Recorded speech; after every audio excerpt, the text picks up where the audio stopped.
Un cordial y atento saludo a la comunidad académica de la Universidad Nacional Abierta y a Distancia. Esta emisión corresponde al trabajo de socialización de la investigación denominada Fundamentos éticos de la teoría y la acción política, el caso del neoliberalismo. Esta tarea fue adelantada por el grupo Ethos de la línea de investigación en ética y política del programa de filosofía de la Escuela de Ciencias Sociales, Arte y Humanidades de la UNAT. Cordial saludo. Mi nombre es Tyron Achuri, docente del programa de filosofía e investigador principal de nuestro grupo. Junto a mí han trabajado en calidad de co-investigadores los docentes Adolfo Enrique Alvedar y Pablo Felipe García Sánchez. Los apartes que cada uno de nosotros vamos a presentar se constituyen en el panorama general de lo que podemos concluir después de nuestras discusiones e indagaciones en los textos. La primera parte de esta charla, entonces, estará a cargo del profesor Adolfo Enrique Alvedar, filósofo de profesión y quien labora en el CEAT de Cartagena de la UNAT.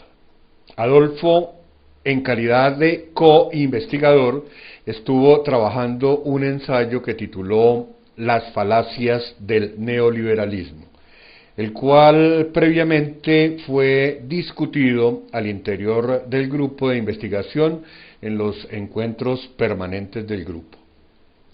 En segunda instancia, se presentará nuestro compañero Pablo Felipe García Sánchez, docente co-investigador del grupo Ethos y quien en la actualidad es coordinador nacional del programa de filosofía, quien nos enseñará sus conclusiones en torno al ensayo que hace parte de nuestra propuesta y que se ha titulado Producción simbólica del cuerpo.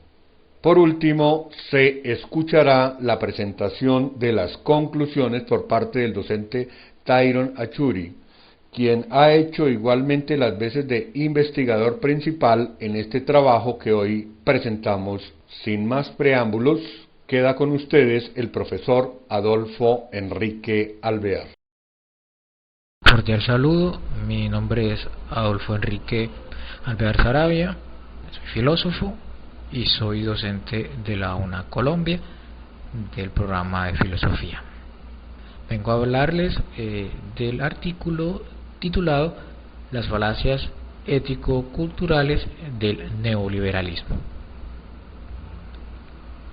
El artículo más que todo trata de establecer algunas de las características del neoliberalismo. Se hace un recorrido por sus ideas antecesoras como qué es el liberalismo. De igual modo, pues tratamos de establecer cuáles son los fundamentos éticos de ese mismo y finalmente llegamos a una serie de falacias ético-culturales dentro del mismo neoliberalismo. Uno de los propósitos básicos al realizar este escrito ha sido, por un lado, analizar y comprender las ideas del neoliberalismo y por el otro, establecer algunas falacias o falsas promesas éticas, sociales, culturales y políticas del neoliberalismo. Sin embargo, podemos decir que el presente documento trata de situar al neoliberalismo desde una concepción histórica. Para eso nos remitimos a sus fundamentos tanto ideológicos, filosóficos, políticos como éticos. Dentro de los fundamentos ideológicos podemos mencionar el liberalismo, ya sea en su vertiente clásica o económica. La primera representa la idea de la libertad y el progreso intelectual, mientras que la segunda, caracterizada por la idea del laissez-faire o libertad económica. En los referentes filosóficos tenemos a John Locke, Rousseau, Kant, entre otros. Estos pensadores ubican al liberalismo ya sea como la conformación del estado natural de igualdad y libertad o una condición para la autonomía e ilustración. Ahora vamos a tratar de situarnos un poco en la idea del liberalismo clásico. Antes de entrar en la definición y fundamentos éticos del neoliberalismo, es determinante hacer una distinción semántica, en tanto que en la terminología actual hay, por así decirlo, varias clases de liberalismos, que no obstante a su origen común pueden representar pues posiciones antagónicas. El primero es el que designa a la filosofía política, de la libertad, del progreso intelectual y ruptura de las cadenas que inmovilizan al pensamiento. Mientras que el segundo es concretamente el liberalismo económico, nacido en el siglo XVIII, cuando daban sus pasos iniciales la industrialización y el capitalismo. Bien, este liberalismo clásico se basaba en la teoría, como habíamos dicho anteriormente, del laissez-faire, a la que dio su origen esa expresión pues Adam Smith, como aplicación específica del liberalismo individualista al fenómeno económico. En rigor, el liberalismo es una filosofía global que surge en el último tercio del siglo XVIII, sobre todo como una reacción al absolutismo y coartación de la libertad individual que se venía presentando en el antiguo régimen. En ese sentido, el liberalismo político parte de la idea de que el individuo se encuentra por encima de la idea del Estado. Los grupos sociales no tienen cabida en el liberalismo. El ensalzamiento de la razón provoca que la verdad comience a ser un hecho relativo, que se produzca un rechazo a la autoridad y a los dogmas impuestos por la Iglesia. Ahora bien, en el aspecto económico, el liberalismo se fundamenta esencialmente en la obra de Adam Smith, La riqueza de las naciones, donde se exponen una serie de teorías con el objetivo de alcanzar la prosperidad económica y el progreso social mediante el enriquecimiento individual. Estas ideas, como la competitividad como base del desarrollo, la no intervención del Estado o la libertad individual, surgen en esta obra. En consecuencia, el liberalismo político se nutre de ideas de Montesquieu, que reelabora la teoría de los poderes efectuadas por el inglés Locke. Rousseau plantea una sociedad en la que el poder residiría en el pueblo, en la voluntad popular. Por tanto, el liberalismo, más que todo en el ámbito político, no es mostrar una actitud dialogante, ni aplaudir cualquier tipo de conducta por extravagante que sea, ni preferir el egoísmo al altruismo, ni abrazar el hedonismo o el materialismo. Lo que define a un liberal es únicamente su afecto por la libertad. Liberal es aquel que piensa que las personas deben relacionarse de forma pacífica, sin interferir violentamente en los asuntos de los demás, incluso cuando no les agrada el comportamiento ajeno. En síntesis, el liberalismo clásico surge por la necesidad de romper con los abusos sobre los individuos del modelo aristotélico, en el cual los individuos viven desde su nacimiento en familias, en un estado natural, en donde no hay libertades civiles para las mujeres, los niños y los esclavos. Así, esta idea corresponde a la del ser humano determinado por una jerarquía que viene designada desde su nacimiento.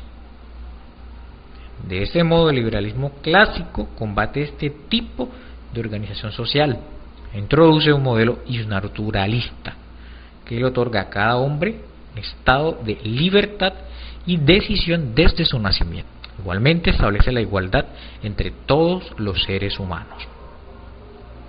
En este sentido, uno de los primeros pensadores que definieron el iusnaturalismo o estado natural de libertad e igualdad fue John Locke, en su texto El segundo tratado de gobierno. Aquí esboza el estado en el que naturalmente se hallan los hombres es un estado de perfecta libertad para ordenar sus actos. Es también un estado de igualdad en el que todo el poder y la jurisdicción son recíprocos. El gran aporte de Locke para definir el liberalismo es la confirmación del estado natural de igualdad y libertad. Ahora bien, no solo se puede considerar a Locke como uno de los fundadores del liberalismo clásico, también se debe tener en cuenta filósofos como Juan Jacobo Rousseau, David Hume y el barón de Montesquieu, entre otros. Rousseau, por ejemplo, retoma las ideas del iusnaturalismo, así como la concepción opuesta del absolutismo del Estado. En su libro El contrato social, parte de la idea que todos los hombres por derecho son naturales, libres e iguales, para sustentar que los estados y regímenes tienen su razón de ser y su fuerza solamente reside en la voluntad popular. Por otra parte, Adam Smith, en su intitulado libro Las riquezas de las naciones, en donde presenta el periodo de esplendor para el impulso del capitalismo. De esa manera, Smith exalta y defiende el derecho a la propiedad privada. Asimismo, enaltece la libre empresa, la no intervención del gobierno en la elección individual de ocupación. En consecuencia, Smith presenta como determinante para el sistema económico la idea de la libre empresa, término que se traduce como dejar hacer, o bien explicado como la libertad de propiedad regida por un mercado libre. Así, se considera a Smith como responsable de proveer las ideas bases para el capitalismo. A continuación, pues trataremos de hablar un poco del keynesianismo, que es también una vertiente del liberalismo. Como bien se conoce, las ideas del liberalismo estaban fundadas en la libertad, la autonomía y la mínima intervención del Estado. Empero, una determinada situación llevaría a que todas esas ideas liberales se encontraran en decadencia, sobre todo a finales de los años 20. Esta situación sería la de firmar la paz o el del Tratado de Versalles en el 1929. Todo esto luego de la Primera Guerra Mundial. En este contexto de ideas, a partir de la década del 1929, pues se entra en la gran crisis financiera de la Bolsa de Nueva York. Para algunos, dicha crisis obedeció a la debilidad del sistema económico norteamericano. La demanda no era suficiente para sustentar las grandes producciones en la industria, lo que finalmente ocasionó la llamada depresión de los años 30. De ese modo, esa depresión económica del 30 trajo la crisis social y el aumento del desempleo. La sociedad en Estados Unidos entró en una desesperación. El problema era de magnitudes gigantescas, por lo que el presidente Roosevelt, para resolverlo, introduce la idea de John Maynard Keynes, un modelo fundamentado en la intervención estatal para la reactivación de la economía.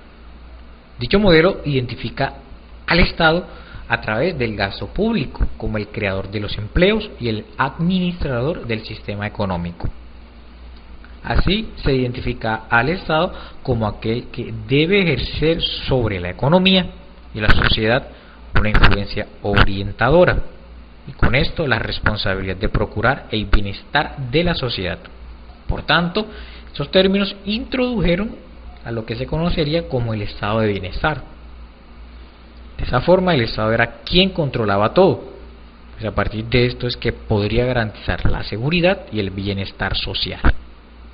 El Estado intervenía en el modo de organizar el sistema de vida, en decidir cómo se debería participar para que pudiera establecerse una sostenibilidad. En suma, el Estado se convierte en el salvador de la crisis económica y de paso en el ente proveedor de seguridad y bienestar social. Bien, ahora pues trataremos de caracterizar qué se entiende por el neoliberalismo. En los años 70 el estado de bienestar entra en lo que sería su gran crisis, lo cual condujo a una tendencia de cambio tanto de la política, la educación, la cultura y otros factores importantes de la sociedad. Dicha tendencia estaba abanderada por los defensores de las ideas del libre mercado y la propiedad privada. Una de sus tesis principales está fundada en que la estabilidad monetaria debería ser la meta suprema de cualquier gobierno. De esa forma, el neoliberalismo se convirtió en la punta de lanza para el desarrollo económico y político del actual sistema internacional. Dentro de los principales representantes del neoliberalismo tenemos a Hayek, Popper, Rolf, Fukuyama, entre otros. Así, Hayek, en su obra principal, El camino de servidumbre, sienta lo que serían las ideas fundamentales del neoliberalismo. Aquí para él la intervención estatal económica significaba la opresión de la libertad. En consecuencia, era necesaria la libertad económica como fundamental para la libertad misma y para el desarrollo. Para Hayek, su objetivo era reducir el papel paternalista del estado de bienestar a través del individualismo y del libre mercado. De otro lado, desde un plano un poco más de vista económico, el neoliberalismo reconoce a un grupo de economistas denominados la Escuela de Chicago, que definieron la teoría básica neoliberal desde el monetarismo. Este pretende la rehabilitación de la teoría cuantitativa clásica. En suma, para la Escuela de Chicago, el diseño de la política interior se dedica al estudio de una economía de mercado cerrada, y su objetivo es de dar soluciones a los problemas macroeconómicos de inflación y desempleo. Los teóricos de la Escuela de Chicago plantean que en un corto tiempo la intervención del Estado puede terminar con el desempleo a costo de una alta inflación. Ahora bien, cabe aclarar que el neoliberalismo defiende la tesis principal de la libertad de elegir, en donde la libertad económica es un requisito tanto para la libertad política como de la libertad en sí. Por tanto, esto significa no darle al Estado la responsabilidad individual y social. En este orden, socialmente, el neoliberalismo constituye un énfasis al individuo. Ese plantea una tolerancia ilimitada a cada individuo en su esfera privada. El individualismo es la base de la organización social. En síntesis, el neoliberalismo surge con el colapso del sistema comunista y el desmonte del Estado social de bienestar. Así, se puede mencionar que el neoliberalismo parte de defender que la economía es básicamente un ejercicio de las libertades individuales de cada quien, en forma de intercambio monetario, y tiene un particular diseño de cómo debe estar estructuradas y satisfechas las necesidades públicas, entre ellas la salud, la educación, la política, la cultura y hasta el medio ambiente. Para ir acotando algunas ideas se hace necesario realizar una distinción entre estado de bienestar y neoliberalismo. El estado de bienestar implicó algo más que una mera actualización de las políticas sociales vigentes en el mundo industrial avanzado. Ese representó un esfuerzo de reconstrucción económica, moral y política. En el aspecto económico se desligó de las ortodoxias de los mercados y se fijó en la ampliación del nivel de ingresos y de la seguridad laboral como derechos de ciudadanía. En lo moral, promovió las ideas de justicia social, solidaridad, equidad y universalismo. En el referente político formó parte de un proyecto de construcción nacional que buscaba reafirmar la democracia liberal contra los peligros del comunismo y del fascismo. De esta forma, podemos definir al estado de bienestar como una serie de disposiciones legales que dan derecho a los ciudadanos a recibir prestaciones de seguridad social obligatoria y a contar con servicios como la educación y la salud. Con relación al neoliberalismo, tratamos de decir que está centrado simplemente en la producción y en la libre empresa. Ahora tratemos de definir un poco lo que se trata de los fundamentos éticos del neoliberalismo. Tras el rotundo fracaso de las ideas del liberalismo clásico, la economía pasa a desempeñar un papel determinante en la sociedad europea para los años 14. En estos años hubo reacciones adversas a las ideas liberales, por ejemplo, el socialismo de Estado trató de definir o darle fin a lo que se conocería como la anarquía de producción, o el fascismo al intentar poner al capitalismo al servicio del nacionalismo. De modo que la tendencia de casi todos los gobiernos de Europa eran de tendencia antiliberales y se alcanza el auge desde ideas totalitarias como en Alemania e Italia. Así pues, luego de ese fracaso del liberalismo, autores como Karl Popper y Hayek promueven el resurgimiento del pensamiento liberal, muy a pesar al desfase que tendría en su época debido al avance de las ideas socialistas. Tales pensadores propugnan por el resurgimiento de un auténtico liberalismo. El primer autor que tenemos es a Karl Popper. En un inicio fue de tendencia marxista. Sin embargo, con el tiempo desecha esos ideales y se vuelca hacia la filosofía de las ciencias. Dentro de una de sus obras principales, La sociedad abierta y sus enemigos, argumenta que gran parte de la sociedad europea es antiliberal, en tanto que se fundamenta sobre la base de una teoría autoritaria del conocimiento.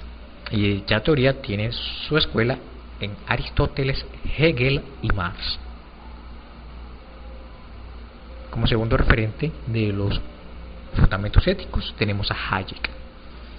En su juventud, igual que Popper, fue afín a las ideas socialistas. Sin embargo, en el 43 corta abruptamente con estas mismas. Es el mayor representante de la tradición liberal y heredero de teóricos como Hume y Smith.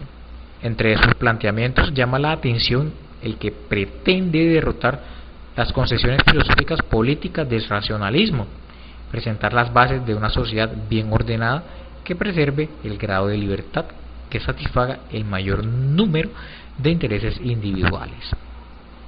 En este sentido, Hayek argumenta que el conocimiento humano es siempre inacabado y en consecuencia es imposible la pretensión de acceder al conocimiento absoluto del mundo.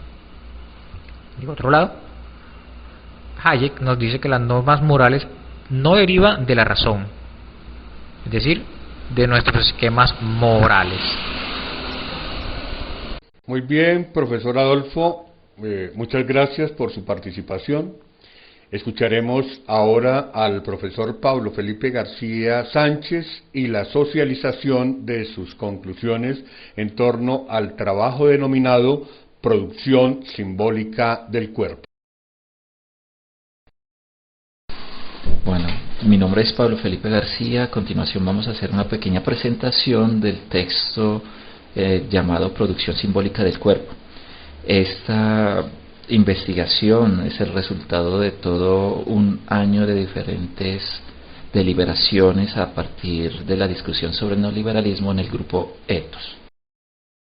Como lo dije anteriormente, esta presentación que vamos a realizar hoy va a intentar explorar las diferentes construcciones simbólicas del cuerpo contemporáneo. a partir del análisis de las distintas producciones discursivas de la ideología neoliberal.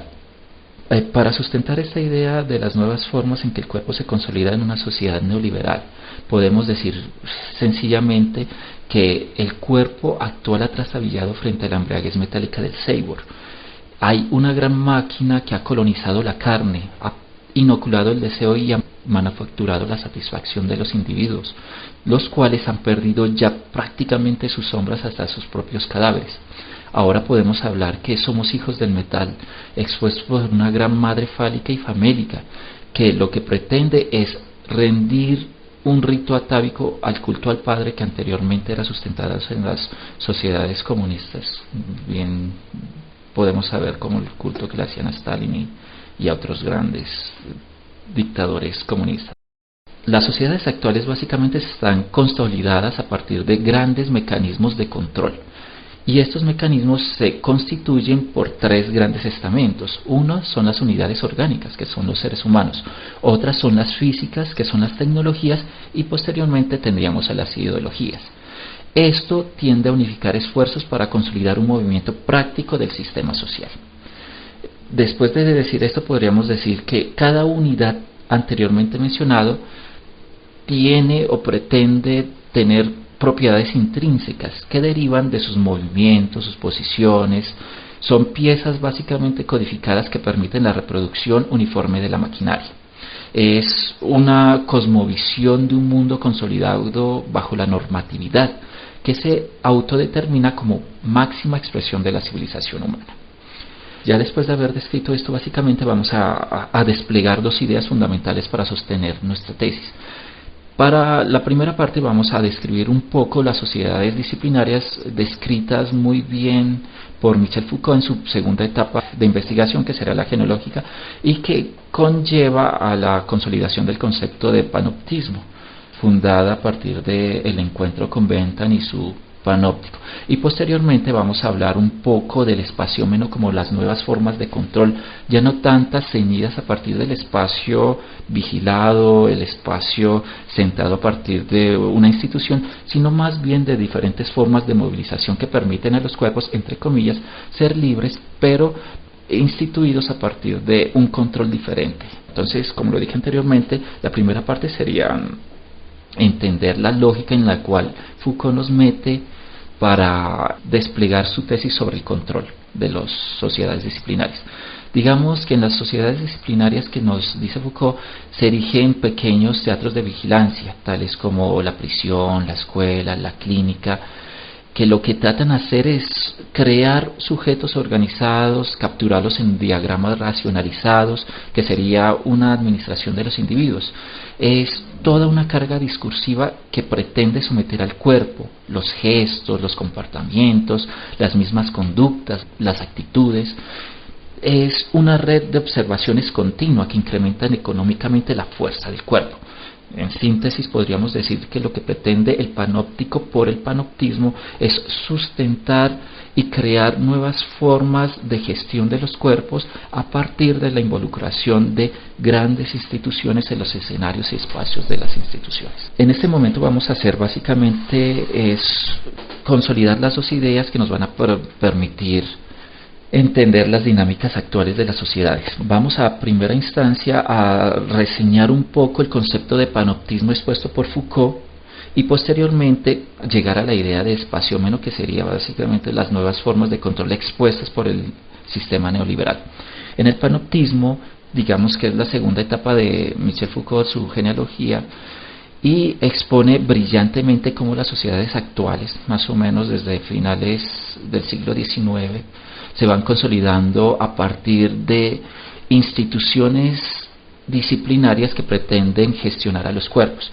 Estos serían, en síntesis, pequeños teatros de vigilancia sobre los espacios, tales como la prisión, la escuela, la clínica, y lo que pretenden estos espacios y estas organizaciones institucionales son crear sujetos maquinizados y capturarlos por diagramas racionalizados. Es toda una carga discursiva, que someta al cuerpo, los gestos, los comportamientos, las conductas, las actitudes a una red de observación continua que pretende incrementar económicamente la fuerza del cuerpo.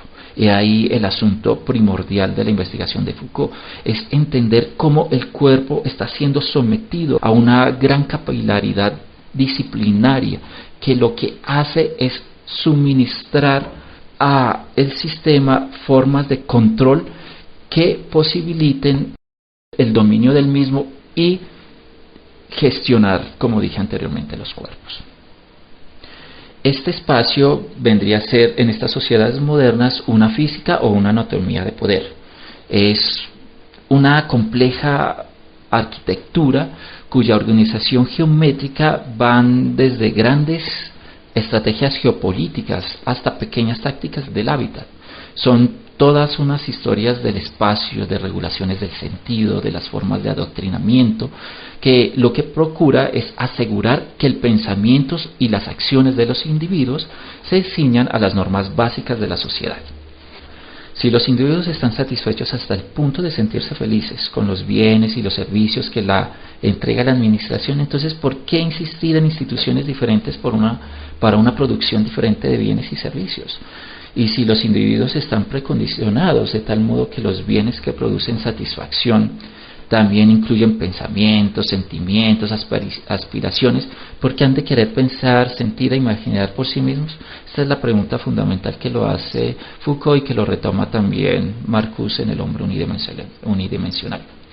Bueno, entonces ya hemos descrito un poco cómo es la estructura del panoptismo, que como lo dijimos anteriormente es una teoría de los observatorios y que, digamos, nos permite entender las nuevas disposiciones de control enmarcadas dentro del sistema o el concepto de espacio-meno que hemos querido llamar. Es bueno y necesario decir que el primer pensador que propone el concepto de sociedad de control es Deleuze, después de hacer unas lecturas pormenorizadas de Foucault y su idea de panoptismo, y habla sobre las nuevas formas de vigilancia ya no centradas, como dijimos anteriormente, en el edificio, en la estructura arquitectónica, en la institución, en la disciplina, sino en nuevas formas de gestionar ya no tanto el cuerpo como tal, sino en gestionar la imagen para que el individuo lo que haga es consumir esta imagen.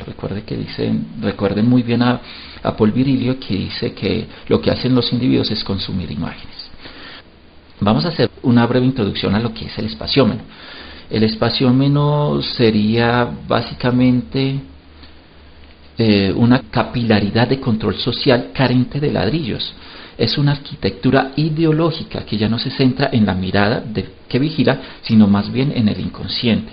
Son nuevos dispositivos sobrecodificados que invaden el cuerpo. La realidad tecnológica actual despliega sobre el hombre una ideología anti-intelectual que le impide verse a sí mismo. Los individuos, la gente se reconoce en la mercancía, encuentra su alma en su automóvil, por ejemplo, en sus aparatos de alta fidelidad, su casa, su equipo de cocina. El mecanismo que une al individuo a una sociedad ha cambiado. Ya no es la institución, se han incrustado nuevas formas de sumisión de los cuerpos a partir de las necesidades de producción. Como anteriormente dijimos, mientras el panoptismo necesitaba de la estructura física para demostrar su capacidad de dominio frente al cuerpo, lo que necesita el espaciómeno simplemente es el cuerpo como medio para someter el cuerpo. El espaciómeno es un circuito cerrado con instalaciones vía ósmosis que conectan los cuerpos a un gran campus o región en el cual, dependiendo de la información que genere, posibilita el movimiento armónico del cuerpo. Ya no son los espacios limitados de una institución cerrada arquitectónica fundada en el panóptico, sino que son lugares abiertos, la movilidad, la velocidad, todas esas nuevas formas tecnológicas y contemporáneas del mercado financiero posibilitan una gestión diferente pero con las mismas intencionalidades, es someter los cuerpos. La sociedad se convierte en una especie de gran salón de baile, en la cual los cuerpos danzan cadenciosamente al compás de ritmos emitidos por un gran ordenador. Ese gran hermano que muy bien nos describió Orwell en su novela 1984. Digamos que esta nueva anatomía de represión se da gracias a una simbiosis mecánica de la imagen. Este es el punto coyuntural de esta investigación, es la imagen como proyección estereotipada. Los media aparecen como extensión del sistema productivo y procreador, que lo que pretende es determinar modos de comportamiento, entre comillas, favorables. Son una especie de juegos miméticos que otorga a todo movimiento humano una génesis ya constituida políticamente por estos aparatos ideológicos y mercantilistas. El cuerpo se presenta como mercancía, un producto que se inserta en el mercado y que tiene como base reguladora la moda. Este es el gran detonante que posibilita toda andamiaje discursivo de las sociedades actuales. Hay una especie de cruzada mediática que lleva consigo una ideal de hombre nuevo, el hombre conforme y uniforme. Entonces ya aparecen las nuevas formas, en la ciudad se gestan las nuevas formas de control. Ya vemos las denominadas tribus urbanas, que son el resultado simple y llanamente de las sociedades neoliberales o las intenciones neoliberales. Es así como el espaciómeno se extiende por todos los pliegues del organismo humano, conectando hilos de referencia, desde la matriz, todos hemos visto la película muy bien de los hermanos Wachowski, hasta el cerebro, desde un generador de información hasta el cuerpo administrado que responde a una serie de estímulos. El individuo se mueve en el espacio como marioneta en el escenario, respondiendo a la rostridad del titiritero. En conclusión, podemos decir que el espaciómeno es la convergencia de las manos, no solo del titiritero que mueve y crea, sino también de un público que halaga y legitima.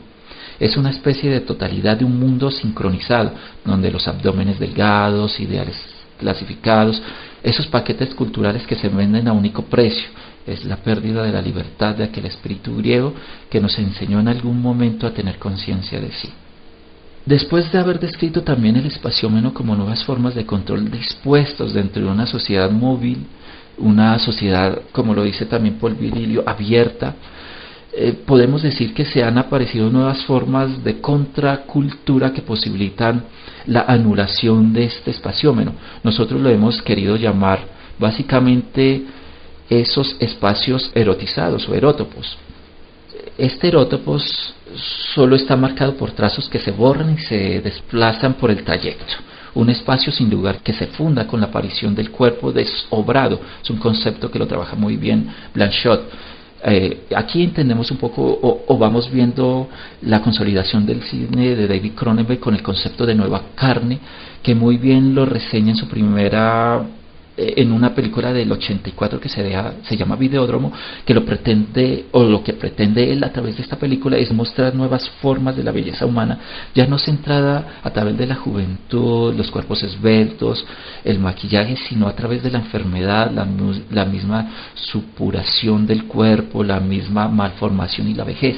Él lo que pretende con esta forma o este concepto de nueva carne es expresar una belleza más allá del expuesto por las sociedades contemporáneas y su ideología neoliberal, donde la vejez está siendo relegada a un segundo plano y donde la enfermedad también ha sido escondida. La nueva carne es la muestra de esas nuevas o diferentes formas de belleza, retomando un poco el concepto de lo sublime en Longino, un gran pensador romano del segundo siglo de nuestra era. Este nuevo espacio erotizado lo que hace es fundar o hace aparecer un cuerpo diferente, ya no sustentado, como lo dije anteriormente, a través de la imagen que consume, sino a través de nuevas líneas de rancia que lo que hacen es crear un gran rechazo frente a esta postura transhistórica, revitalizando una posibilidad, una mutación, unas nuevas formas de contacto y contagio con el mundo. Si bien hasta cierto punto lo que hace este gran sistema o esta gran madre fálica, como lo nombramos anteriormente, es tratar de consolidar un cuerpo maquinizado a través de la Matrix, lo que trata este cuerpo erotizado es utilizar las mismas herramientas que esta gran madre fálica pretende y utilizarlas para liberarse. Vemos, por ejemplo, los grandes avances que se han consolidado a través del concepto de Cyborg, y como algunas fundaciones lo que hacen es utilizarlas como forma de defensa o de rechazo frente al mismo.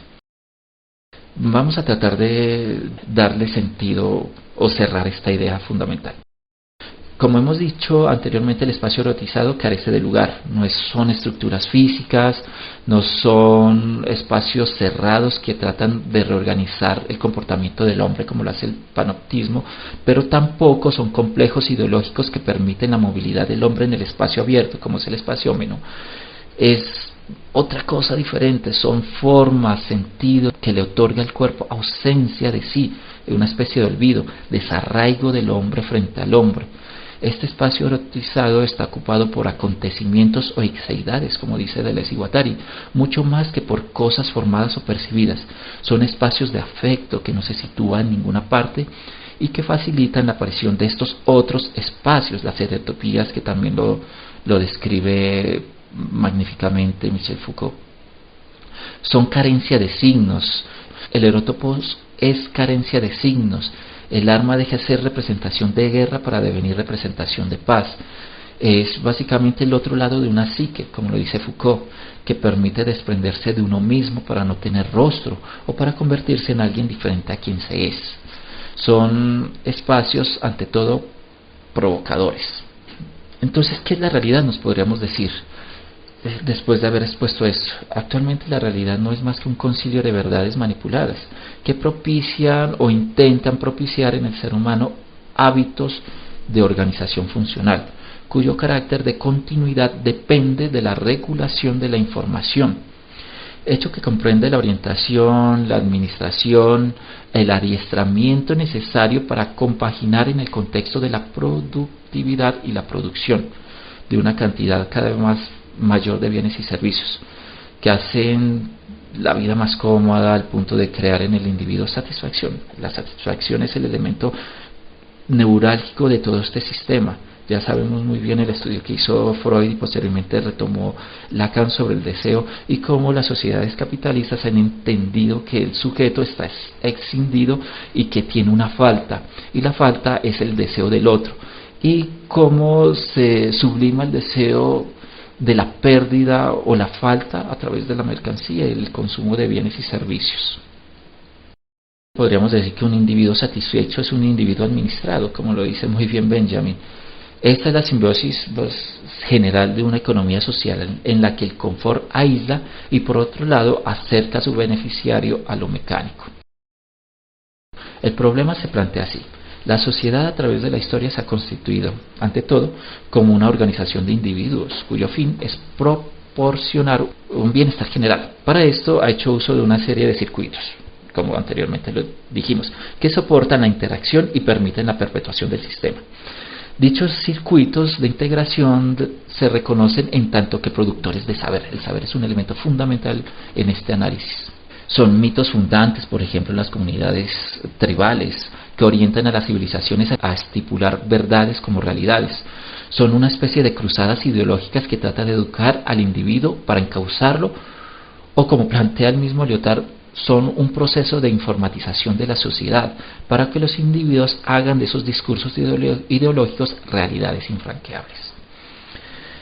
Actualmente las formas de vida se encuentran ligadas a un proceso de reconocimiento de los saberes.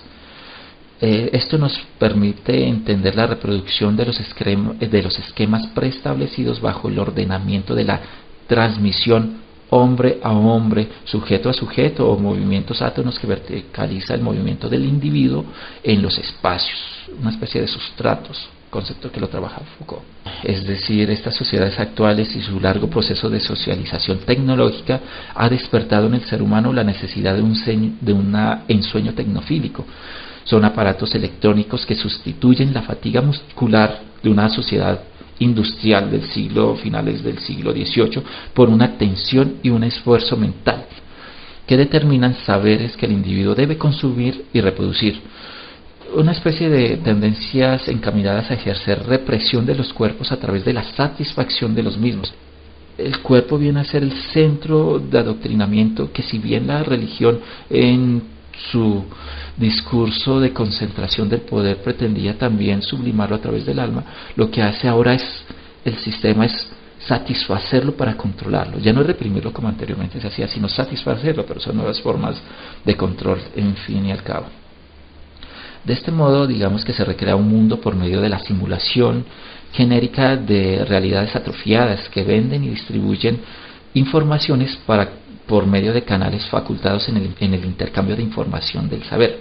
El individuo telemático que hemos querido llamar nosotros, este individuo de consumidor de imágenes, este individuo permite estar conectado con esa gran matrix para poder estar en todos los lugares a la vez, contesta preguntas utilizando los medium que lo empalman con el productor de conocimiento. Las sociedades actualmente se convierten en grandes máquinas gestoras de saberes que lo que hacen los individuos son consumirlas, pero a la vez no debatirlas, sino más bien escenificarlas y teatralizarlas. Cada vez que el ser humano da un paso más hacia el mejoramiento del sistema mediático como herramienta de información inmediata, el mundo se ausenta en su esencia real y concreta. Lo que los cuerpos consumen como verdad no es más que una realidad maquillada y retocada. Bueno, esta gran polifonía tecnológica incrementa el dominio de los cuerpos, a razón del deseo, el hechizamiento que genera el artefacto, la máquina, el dispositivo en el individuo es tal que se ve impulsado a conseguirlo a partir o a cualquier pretensión de sus necesidades. El trabajo post-satisfacción mantiene al ser humano, al consumidor, dentro del circular juego del mercantilismo. Si no trabaja, básicamente no obtiene dinero. Si no paga las cuotas del artefacto, le embargan. En síntesis, lo que se pretende es, se satisface al individuo primero para posteriormente explotarlo. La máquina se acopla a los cuerpos para controlarlos. Esta gran matriz cada vez está más incorporada al tejido, a la piel. Recuerden a Deleuze cuando describe en una carta que le hace a Foucault que lo más profundo es la piel. Cada individuo se constituye en un reto para estas sociedades actuales. La actualidad lo que pretende es mitigar la igualdad a tal punto de caer en la serialización, expuesta ya sabemos muy bien por Sartre, pretendiendo y consiguiendo la unificación de la diferencia en la masa. Por ejemplo, es muy fácil ver indígenas como Nucalmacú en grandes pasarelas de modas. Los cuerpos permeabilizan su piel, eliminan todo vestigio cultural, racial, ideológico, sexual, permitiéndoseles así formar parte de este gran entramado denominado civilización. Es una pérdida básicamente del gesto en el rostro. En realidad lo que se trata sencillamente es de convertir la repetición en algo nuevo, vincularla a una prueba, a una selección, a una prueba selectiva, plantearla como objeto supremo de la libertad y la voluntad. Esos son elementos fundamentales en estas sociedades actuales, la libertad y la voluntad. Desde el principio se intenta conducir variantes al gesto, disfrazándolo para sustituirlo y desvanecerlo. La moda, lo in, lo chic, las figuras de la imitación y el retorno a lo idéntico lo que hacen es confirmar el desapego y la ausencia. Son metamorfosis, son formas doctrinales que lo que hacen es una floración simétrica que musita el himno a la identidad perdida. Bueno, fue un gusto poder compartir estas cortas palabras para hacer un breve resumen de lo que es este texto, Producción Simbólica del Cuerpo. Espero que haya sido de su agrado y también espero en otra ocasión poder compartir nuevas experiencias de investigación como esta. Muchas gracias y que estén bien.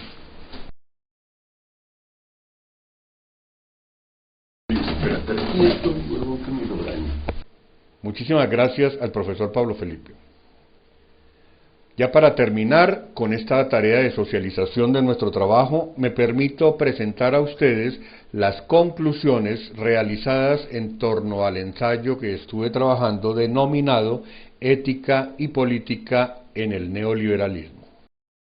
La ideología neoliberal como ideología de la burguesía ha acompañado al capitalismo en la estructuración de discursos que, abanderándose de la libertad y de la defensa de la democracia liberal, en la práctica impone ciertas formas de dominación y explotación que a largo y mediano plazo terminan mostrando cómo las clases privilegiadas aumentan sus ganancias en detrimento de la inmensa mayoría de la población.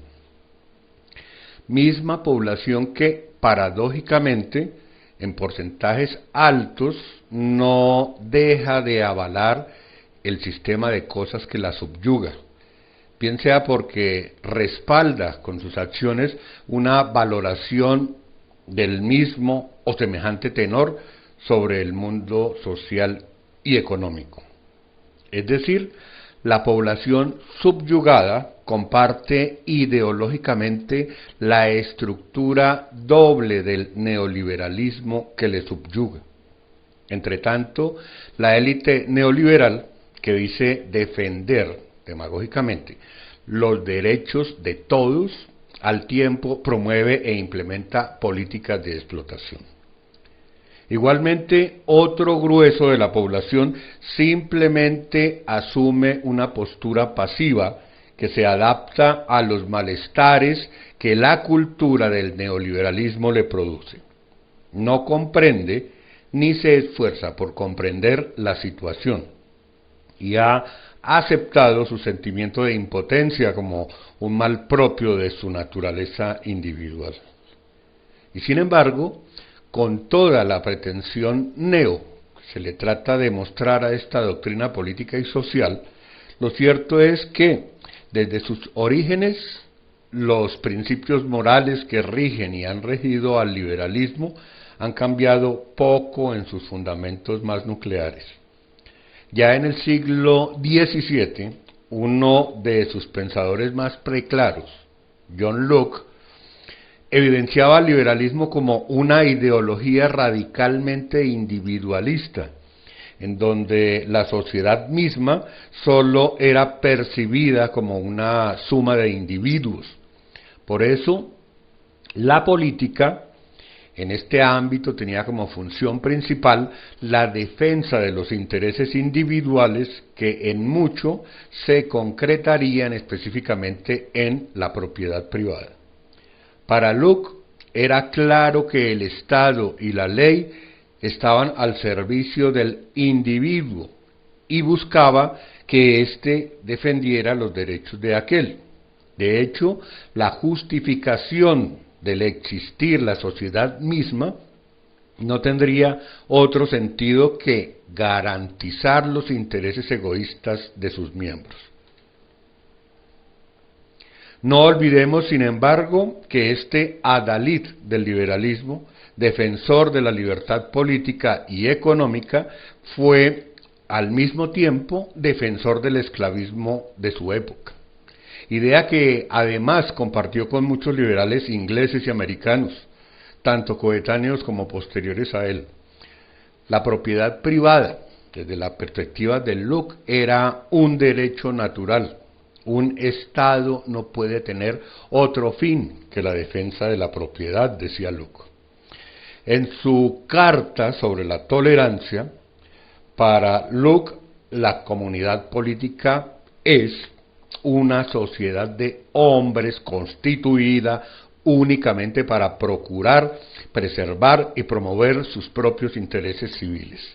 De modo que la autoridad política solo sería un juez imparcial entre derechos e intereses contrapuestos de los ciudadanos. Igualmente, Locke considera allí que el poder político es el derecho de dictar leyes bajo pena de muerte y, en consecuencia, de dictar también otras bajo penas menos graves, a fin de regular y preservar la propiedad y ampliar la fuerza de la comunidad en la ejecución de dichas leyes y en la defensa del Estado frente a injurias extranjeras. Y todo ello con la única intención de lograr el bien público. Y por lo mismo, continúa Locke, el grande y principal fin que lleva a los hombres a unirse en estados y a ponerse bajo un gobierno es la preservación de su propiedad, cosa que no podían hacer en el estado de naturaleza por faltar en él muchas cosas. Siendo claro entonces para Locke que el fin principal de los hombres al entrar en sociedad sería, según él, disfrutar de sus propiedades en paz y seguridad. La sacralidad de la propiedad privada es tal en Locke que éste llega a afirmar que el Estado mismo no podría apoderarse de parte alguna de la propiedad de un hombre sin el consentimiento de éste, pues como el fin del gobierno es la preservación de la propiedad, y esa es la razón por la que los hombres entran en sociedad, ello implica necesariamente que al pueblo ha de permitírsele tener propiedades. Es evidente entonces desde Locke que no es ciertamente nueva la idea que pone en el centro de todas las valoraciones humanas la propiedad privada como sinónimo de libertad y por ende como el principio rector de la denominada economía de mercado en el ámbito de toda la infraestructura capitalista. Múltiples pensadores, posteriormente de una y otra forma, terminaron avalando esta posición, aun cuando no se declararan en sentido estricto pro-liberales.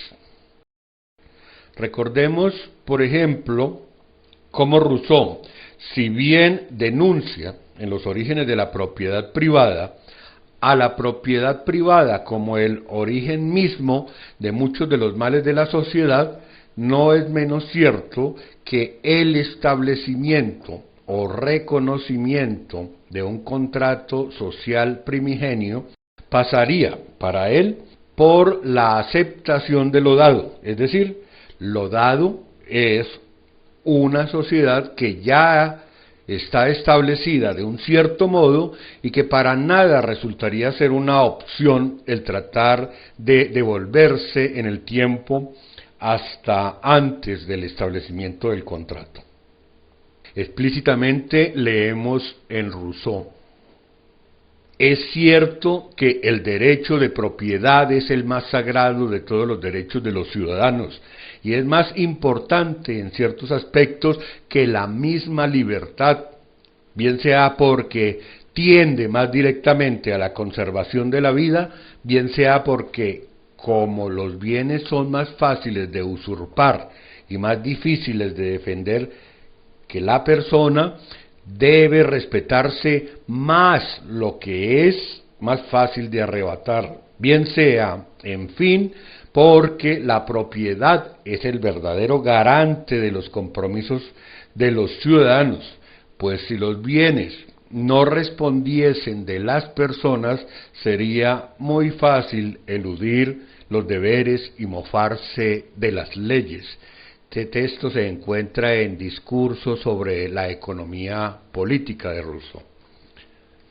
Hablar entonces de ética en el neoliberalismo sería entonces entender el bien desde lo individual como la posibilidad de alcanzar la felicidad que el dinero pueda comprar, a la par que se debería entender al bien común solo como una instancia de segundo orden, consecuencia de lo primero. Como quiera que sea, el liberalismo cierra filas en torno a la defensa de la propiedad privada.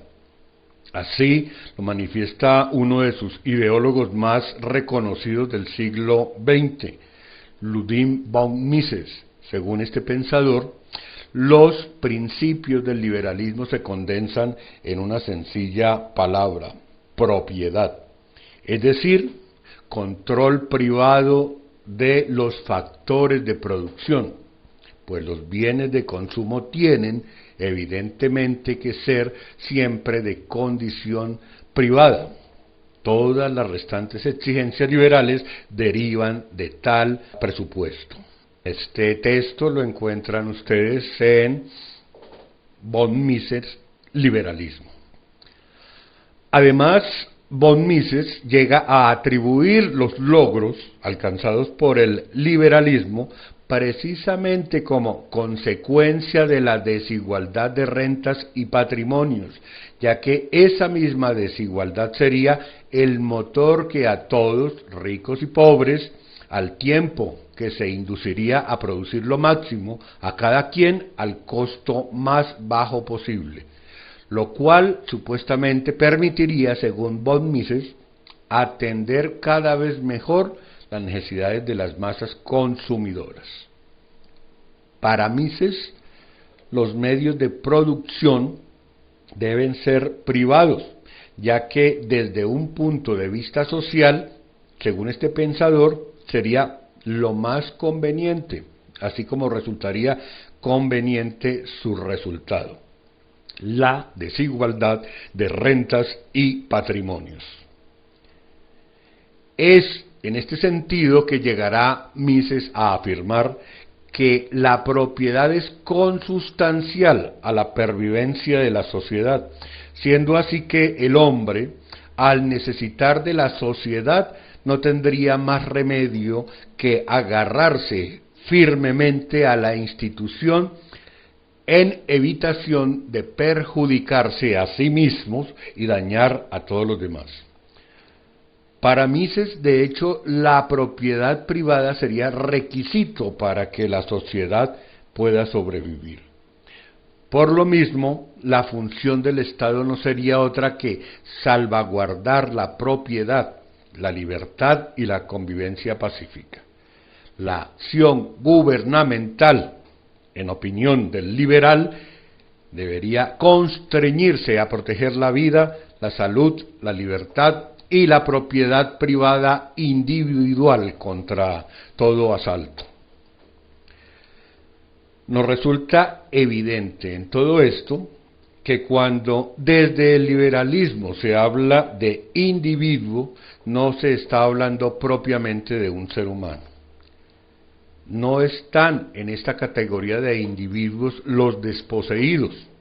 Solo aquel que tiene propiedad privada merece llamar la atención del Estado. Y por supuesto, esta atención sería proporcional a la propiedad privada con la que se cuenta. Y sin embargo, por motivos utilitaristas, el liberalismo no reconocerá esta verdad de a puño emanada de su ideología. Adam Smith, casi de modo explícito, así lo reconoce. Algunos piensan que así lo denuncia. El gobierno civil, en cuanto instituido para asegurar la propiedad, se estableció realmente para defender al rico del pobre o a quienes tienen alguna propiedad contra los que no tienen ninguna. Lo dice Adam Smith en el texto La riqueza de las naciones. Como quiera que sea, podríamos preguntarnos, aún contra toda evidencia histórica y filosófica, ¿le interesa al liberalismo superar el estado de necesidad imperante en las mayorías? Es decir, ¿le interesa que los pueblos del mundo superen la pobreza? Aparentemente sí, demagógicamente sí. Pero en la realidad, lo cierto es que todavía se comparte desde las esferas dominantes esa idea expresada por un precursor del liberalismo, el señor William Petty. Solo debe concederse a los trabajadores aquello con lo que puedan vivir, puesto que si se les concede el doble, por ejemplo, solo trabajarán la mitad de lo que podrían y harían en otras condiciones, lo que representaría en general una pérdida en el trabajo. Lo dice William Petty en Tratado sobre los impuestos y la contribución. Curiosamente, el mundo social real y concreto que evidencia esta estructura vertical e injusta no es suficiente para que las mismas víctimas directas o indirectas del sistema reaccionen contra este. De hecho, como ya se dijo anteriormente, la paradoja es precisamente que un sector grueso de las masas termina legitimando el statu quo, ya sea por acción, ya sea por omisión, ya sea por imitación de un proceder en las microestructuras sociales, que no son más que el reflejo de la propia macroestructura en la que se desenvuelve. En este sentido, diferimos de Marx cuando afirma que no sería la conciencia del hombre la que determinaría su ser, sino que por el contrario sería el ser social, lo que determinaría su conciencia. Esto por cuanto, si bien el ser social es quien construye conciencia, no es menos cierto que en realidad a esta no se le señala una sola ruta, sino que estas son múltiples. Es decir que, en tanto que el ser humano es libre y no determinado, este es susceptible de la emancipación, pero también de la subordinación y de la sumisión. Podemos inferir entonces que muchas de las fuerzas productivas materiales de la sociedad, lejos de entrar en contradicción con las relaciones de producción existentes, más bien se constituyen en multiplicadoras de la fuerza ideológica que sustenta a estas últimas. Con todo lo anterior, se hace explícito que, muy por el contrario, ni el liberalismo ni el neoliberalismo son defensores de la libertad del ser humano. Solo se defiende la libertad económica, en tanto que favorece prioritaria y decididamente al grupo de privilegiados que poseen grandes capitales, a la par que, con base en la repartición escalonada y calculada hacia abajo de privilegios que permiten sostener social y económicamente el sistema, se fuerza el engrosamiento de una clase media consumidora y reproductora de ideología. Ante una situación semejante, es claro que toda expresión desde el neoliberalismo que pretenda enarbolar la idea de igualdad como bandera no es más que una expresión que se sostiene sobre un discurso demagógico. En la Constitución Nacional de 1991 podemos leer en el artículo 13 lo siguiente: todas las personas nacen libres e iguales ante la ley, recibirán la misma protección y trato de las autoridades y gozarán de los mismos derechos, libertades y oportunidades sin ninguna discriminación por razones de sexo, raza, origen nacional o familiar, lengua, religión, opinión política o filosófica. Pero nacer libre e igual ante la ley no es más que un formulismo que no resiste los hechos tosudos y ni aun los argumentos más sencillos. Al nacer se es libre ¿para qué? O mejor, ¿libre de qué? Ciertamente, millones de niños no nacen libres de la pobreza y de todo lo que ello conlleva. Por ende, no son iguales ante la ley, ya que una buena parte de la ley protege la propiedad privada de los padres de esos niños que tienen la fortuna de nacer en hogares privilegiados. Pero para quienes no tienen esa suerte, la ley no tiene mucho que protegerles. Desde otra perspectiva, lo cierto es que se puede, entre comillas, nacer libre para sufrir las vicisitudes de haber nacido en un hogar pobre. Por lo anterior, es claro que, en principio, no se le discriminará por el sexo, la raza, el origen nacional o familiar, la lengua, la religión o la opinión política. En cambio, se omite el punto nuclear en el cual sí se le habrá de discriminar: la condición económica. Punto específico en donde se origina la imposibilidad de recibir la misma protección y trato de las autoridades. Y obviamente, punto en el cual recae el no poder gozar, para quien nació pobre, de los mismos derechos, libertades y oportunidades, simplemente porque desde el principio ya hay quienes tienen derecho, libertades y oportunidades por el simple hecho de haber nacido en un hogar económicamente privilegiado, que otros no tuvieron, no tienen y no tendrán jamás. Y dado que el Estado es pro-neoliberal, de suyo no tendría por qué promover las condiciones para que la igualdad fuese real y efectiva.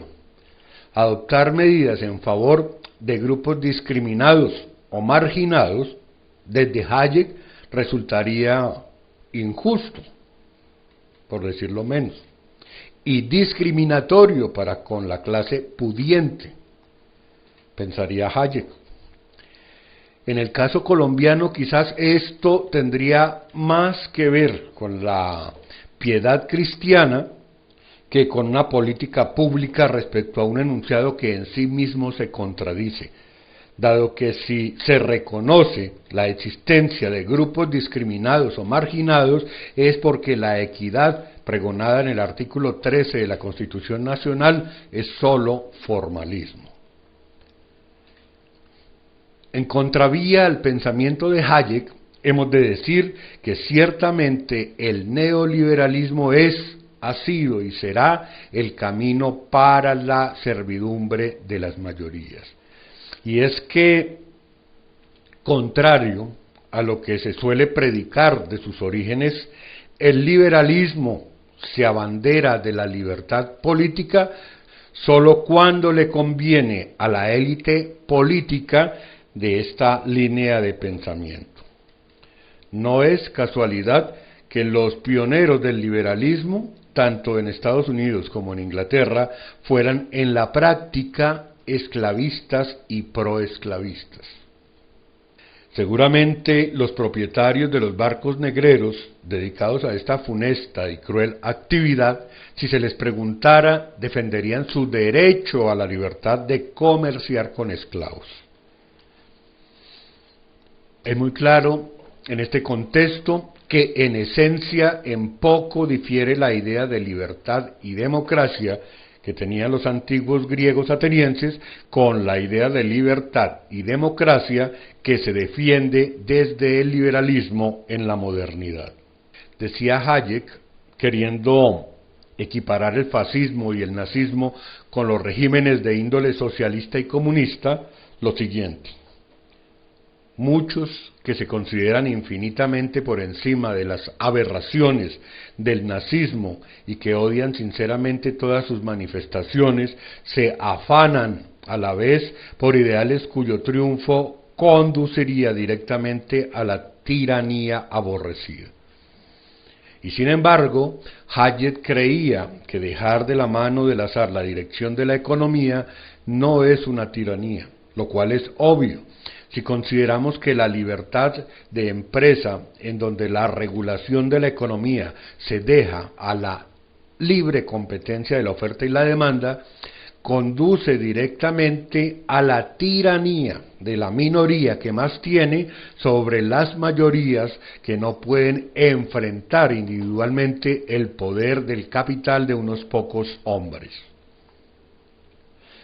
Que un individuo cualquiera excluido inicialmente del círculo de los elegidos por suerte o por habilidad tenga la posibilidad de ingresar a esta logia no significa en la práctica que cualquier individuo pueda.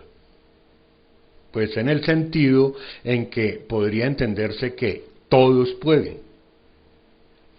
De hecho, el sistema en sí mismo solo resulta muy rentable para unos pocos, justamente porque, aunque teóricamente todos puedan, en la práctica solo puedan unos pocos, en proporción a su capacidad de inversión. Pero además está el hecho de que esta capacidad de inversión se reflejará directa o indirectamente en una capacidad de incidencia política proporcional igualmente a aquella. Esto significa que sin dificultad la reunión de unos pocos que controlan los grandes capitales, fácilmente se instituyen como una tiranía de carácter oligárquico. El imperio del mercado, si bien ya no tiene como uno de sus principales activos la esclavitud misma, como lo fue en los tiempos de los primeros ideólogos liberales, no es menos cierto que la permanente búsqueda de mano de obra barata en un marco de desempleo calculado condena a la servidumbre a millones y millones de obreros y campesinos en todo el mundo. ¿En qué consiste la libertad económica en el marco del neoliberalismo? Para el acaudalado significa poder invertir en cualquier renglón de la economía que se le antoje, pero para la inmensa mayoría de quienes no tienen recursos significa deambular de empresa en empresa, con su hoja de vida a la espera de encontrar el empresario que los explote un poco menos. Indudablemente, Hayek se refiere, cuando habla de totalitarismo, a las expresiones duras y relativamente inmediatas del poder político que se manifiesta en imposiciones sociales y económicas para el grueso de la población. Tales expresiones de verticalidad se manifiestan evidentes por su velocidad de ejecución, puesto que se omite en general consultas de carácter popular. No obstante, en la práctica el neoliberalismo se instituye mediante la manipulación del discurso democrático en una forma de totalitarismo flexible. Cambia las expresiones duras por expresiones blandas, sin que esto signifique renuncia a la utilización de las expresiones duras, acomodación de la ley con base en la injerencia directa del poder legislativo, uso de la fuerza, manipulación de los medios, control del aparato judicial.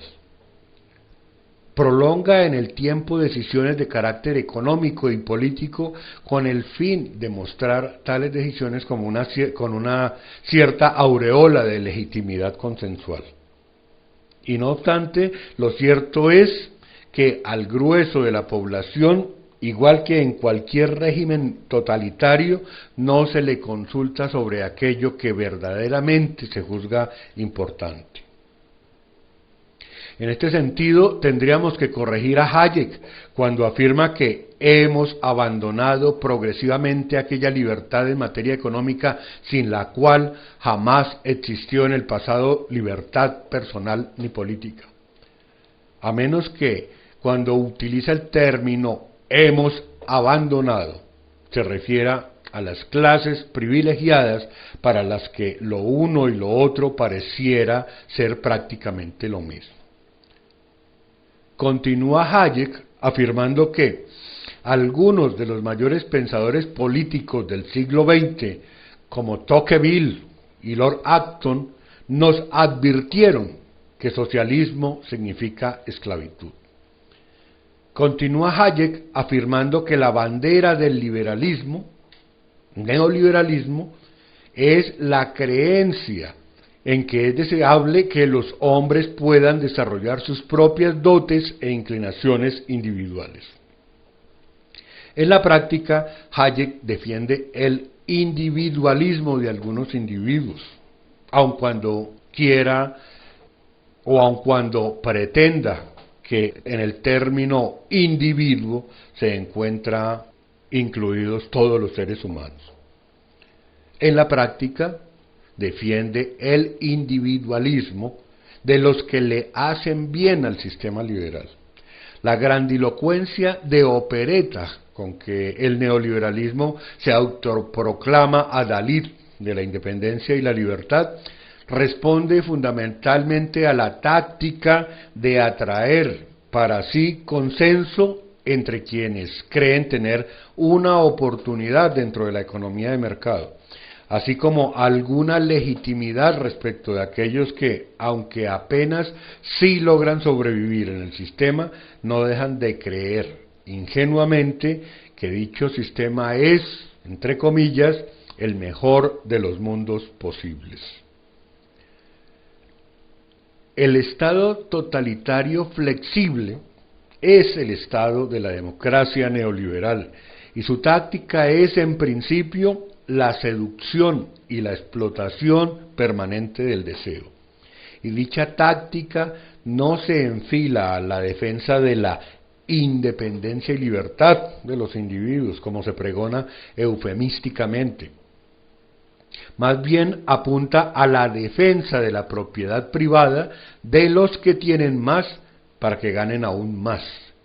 Y muy por el contrario de lo que afirma Hayek, según la cual la posterior elaboración de unos argumentos consecuentes en favor de la libertad económica ha sido el resultado de un libre desarrollo de la actividad económica que fue el subproducto espontáneo e improvisto de la libertad política. Resulta más real todo lo contrario. Es decir, que en procura de defender la libertad económica de algunos individuos, se generó como subproducto una supuesta libertad política.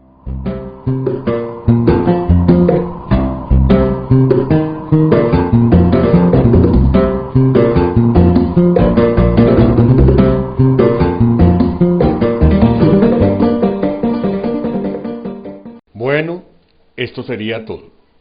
Espero que haya quedado en ustedes inquietudes y nuevas certezas sobre este tema tan interesante. Una vez más les recuerdo, esta presentación correspondió a la tarea de socialización del grupo Ethos. Les habló Tyron Achuri, investigador principal de nuestro grupo y docente de la Escuela de Ciencias Sociales, Arte y Humanidades del programa de Filosofía de la Universidad Nacional Abierta y a Distancia.